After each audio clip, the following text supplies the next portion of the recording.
right, thank you, John. We're looking for apartments today, and it's no secret that New York City is an expensive place to live. Now, a new StreetEasy report suggests that it may be harder than ever to find an apartment you can afford, even in the places where people have traditionally been able to get a deal. Nancy Wu is an economist at StreetEasy, and she's here to go over some of the details of the report. Nancy, welcome. Thanks for having me. So StreetEasy took a kind of interesting approach at looking at the affordability of a lot of the neighborhoods by looking at the salaries you'd need to earn to live in that neighborhood.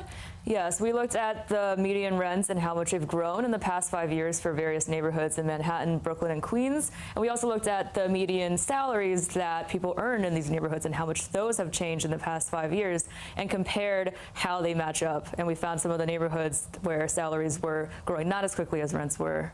Oh, okay, so let's take a look at some of those numbers. I think we have them. Traditionally, people went out to the outer boroughs looking for deals that used to land people in Brooklyn, but numbers show most affordable areas now seeing dramatic increases. So Brooklyn, we're talking about here in 2014, in East Flatbush, for example, you need to be earning $51,000. Now it's $68,000. That is quite a spike.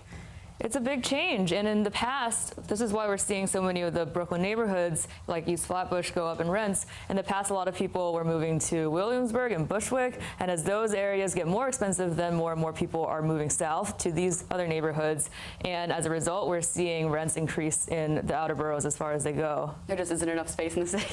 There really isn't. And what about Queens? That's another area that people go to try to search for lower deals than maybe in Manhattan, but the numbers show that in Ridgewood, let's take a look at the numbers there. In Ridgewood, in 2014, you would need to make $60,000 a year. Now, $78,000, for example. So how's it looking in Queens? Not too great. Queens, we're seeing the same trends, where before people were looking around in areas in Brooklyn, and now that Bushwick and areas in Brooklyn are getting more expensive, people are looking to Ridgewood, the next neighborhood over, and as more and more demand goes into Ridgewood, then we see prices there going as well.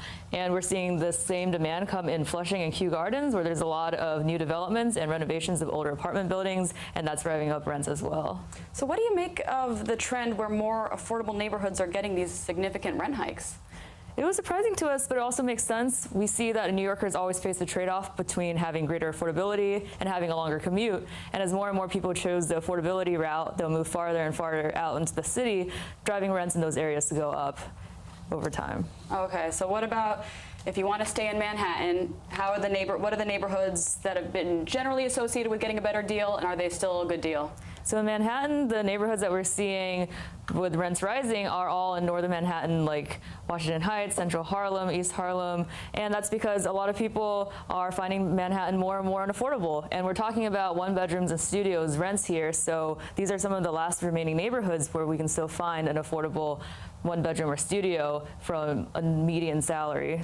So was StreetEasy able to find which neighborhoods have spiked the most? Yeah, we looked at the neighborhoods that spiked the most, and the ones in Brooklyn tend to dominate that list. Okay.